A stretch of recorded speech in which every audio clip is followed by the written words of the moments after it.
Bem-vindos mais uma vez ao canal do Ponto de Vista da Segurança. Meu nome é Vinícius, sou engenheiro de saúde e segurança e hoje eu estou aqui para responder a seguinte pergunta: onde é seguro na cidade?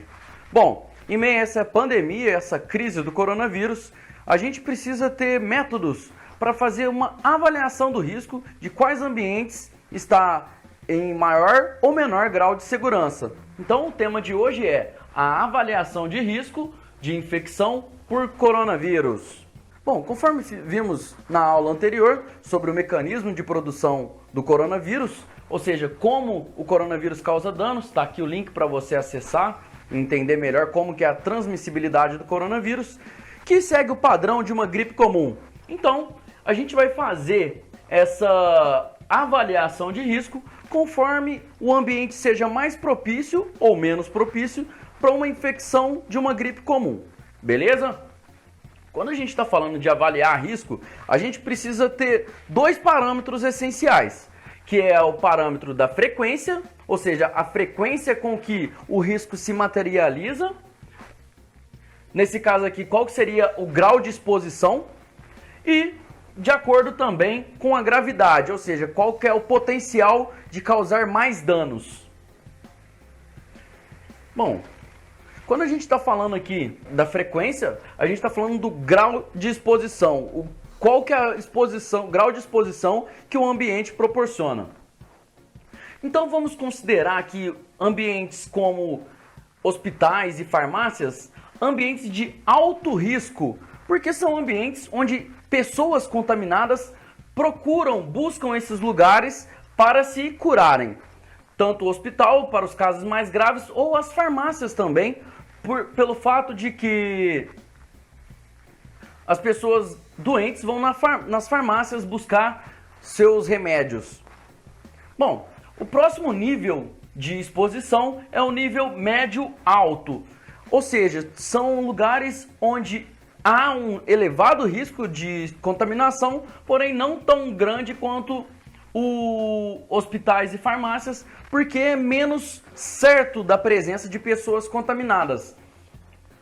As características desse ambiente de exposição médio-alto são ambientes fechados, com aglomeração e grande circulação de pessoas. Como exemplo, são os ônibus, onde a gente pode ver grandes aglomerações em ônibus lotados, várias pessoas se tocam nesses ambientes. E já tive algumas experiências de tomar chá de cadeira em agências bancárias lotadas de pessoas, né? Então, são exemplos de ambientes de risco médio-alto de exposição de contaminação pelo fato de estar em ambiente fechado com aglomeração de pessoas.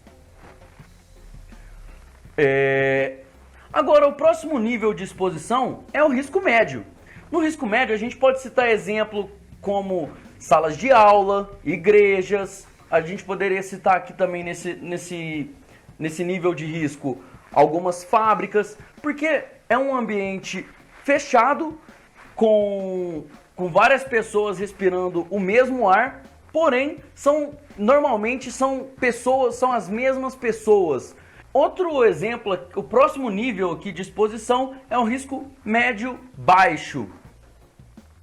Esse risco se caracteriza por ser um ambiente com grande circulação de pessoas, ou seja, as pessoas passam por esses lugares, mas não permanecem por muito tempo, assim como nesses outros ambientes aqui que eu citei, né? Salas de aula, agência bancária, igreja, as pessoas permanecem nesse ambiente.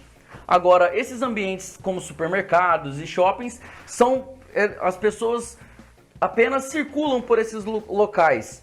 As pessoas não respiram o ar desse ambiente por muito tempo, entendeu? Essa é a característica principal. Porém, o risco ainda é considerável, porque um grande número de pessoas circula nesse local, tocam nos mesmos produtos, grande número de pessoas compartilha superfícies nesse ambiente, tal como supermercados e shoppings. E, por fim, o último grau de exposição é o de risco baixo, que é onde se caracteriza por ter espaçamento, um distanciamento adequado entre as pessoas ou são sempre as mesmas pessoas que mantêm contato entre si. Então a gente pode citar como exemplo desse local a rua e calçada e casa de amigos e familiares. É claro que esses exemplos que eu citei aqui em geral, né? Pode haver algum desses exemplos aqui com um grau de risco maior ou menor, de acordo com as características particulares desse ambiente. Como, por exemplo, aqui, casa de amigos e familiares. Também não vale chamar a família toda, chamar todos os amigos para sua casa no mesmo dia, que você vai elevar o seu risco de exposição, o seu risco de contaminação. Vão aumentar a exposição, ou então passear por ruas e calçadas movimentadas, ou então também podem haver supermercados com um ambiente controlado, as pessoas, um ambiente onde é organizado, tem controle do número de pessoas que permanecem nesse lugar, as pessoas são higienizadas ao entrar e ao sair. Então o grau de risco vai aumentar ou diminuir de acordo com as características particulares de cada ambiente, é claro. Mas dentro de um padrão, dentro de forma generalizada, esses ambientes se enquadram nessas classificações de risco. Por fim, mas não menos importante, se você está em casa sem receber visitas, você tem um risco zero de contaminação, porque o vírus não pode alcançar você, a não ser se tiver uma pessoa contaminada. Ou seja, se você está em casa sem receber visita, você não tem contato com outras pessoas, é impossível o vírus navegar e invadir sua casa. O vírus só vai chegar até você se você tiver contato com uma pessoa contaminada, contato direto ou indireto. Muito bem. Outro fator que devemos considerar na hora de avaliar o risco é a gravidade, ou seja, qual que é o potencial de danos que a materialização do risco pode causar. Bom, eu separei aqui uma escala aqui também, né? Só que ao contrário dessa, pelo risco mais baixo, é aquela pessoa normal, ou seja, sem ser do grupo de risco e sem ter pessoa do grupo de risco em casa. Ou seja, a exposição para essa pessoa, caso essa pessoa se contamine, o risco dessa infecção causar danos é baixo. Agora, uma pessoa normal, ou seja, uma pessoa que não é do grupo de risco, mas ela mora com um grupo de risco, uma pessoa do grupo de risco em casa, o risco dessa contaminação causar danos é médio, porque ela pode contaminar a pessoa da casa dela. Mesmo que uma pessoa normal se contamine e não venha a ter agravos, ela pode contaminar uma pessoa do grupo de risco e essa segunda contaminação causar danos mais sérios. E uma pessoa do grupo de risco representa um risco alto em caso de contaminação. Quando eu falo de grupo de risco, o padrão que tem sido amplamente divulgado pela mídia também, né? O padrão é que uma classe de pessoas do grupo de risco são os idosos, ou seja, pessoas acima dos 60 anos. Por terem um sistema imunológico um pouco mais debilitado, um pouco desacelerado com relação às pessoas em idade saudável. Bom, outra classe de pessoas do grupo de risco são as imunodeficientes, ou seja, aquelas pessoas que estão com alguma deficiência temporária ou permanente no sistema imunológico. Então o sistema imunológico dessa pessoa não pode combater o vírus e acaba prosperando o vírus nesse organismo. Outra classe de pessoas que compõem o grupo de risco são as pessoas que possuem alguma comorbidade cardiorrespiratória, ou seja, algum outro sistema vital dessa pessoa possui alguma deficiência, uma pessoa que tem problema cardíaco, uma pessoa que tem problema respiratório, ou mesmo uma pessoa que tem problema renal.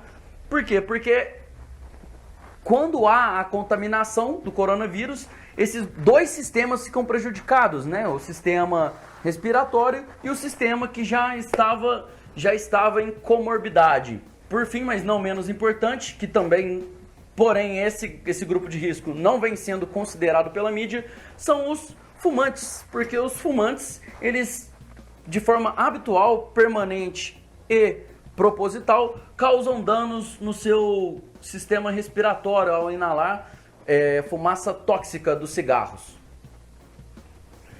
Depois que você classifica o ambiente de acordo com a frequência e classifica a gravidade de acordo com a presença do grupo de risco, você vai achar uma matriz resultante do risco. Então você vai lá e casa qual que é o local, né, qual que é a classe daquele local para caracterizar a frequência e a gravidade. Vamos citar aqui um exemplo. Bom, uma pessoa normal que mora com uma pessoa do grupo de risco, mora com uma pessoa idosa e essa pessoa gostaria de ir na casa de um amigo, por exemplo. Então, aqui ó, grau de risco 2, gravidade 2. Quer ir na casa de um amigo, ou seja, de risco, baixo risco. Então, frequência 1. Qual que é o risco resultante? 1. Risco baixo, ou seja, esse é um ambiente seguro, é um local onde a pessoa pode frequentar sem correr riscos desnecessários e sem a necessidade de medidas de controle mais assintosas. Assintosas? Porra! Sem necessidade de maiores medidas de controle. Bom, agora vamos a um segundo exemplo. Uma pessoa do grupo de risco, ou seja, de gravidade alta em caso de contaminação, uma pessoa do grupo de risco precisa ou gostaria de ir ao supermercado. Bom, supermercado está aqui, risco médio, baixo. Então vamos casar aqui, gravidade. Ah, eu coloquei 1, era para ser 3. Pausa, despausa. Tá aqui o número 3. Ou seja, uma pessoa do grupo de risco, número 3, de gravidade 3, gostaria de ir ao supermercado de frequência médio-baixo. Frequência médio-baixo número 2. Qual que é o risco resultante? Número 3. Ou seja, um risco intolerável. Quando a gente considera o risco intolerável, é aquele risco que não é aceitável de se assumir. Ou seja, é um risco que faz-se necessário adotar medidas alternativas, medidas de controle para esse risco. Por fim, mais um exemplo aqui, uma pessoa normal que mora com uma pessoa do grupo de risco, aqui é uma pessoa normal com uma pessoa do grupo de risco, médio, número 2, médio, que precisa ir à farmácia, que é um local onde as pessoas contaminadas buscam quando estão doentes. Então, o grau de risco, alto risco. Então, vamos casar aqui 2 com o número 5. Temos aqui o risco resultante número 4. É um risco elevado. Medidas de segurança devem ser de controle, devem ser implementadas para a execução dessa atividade.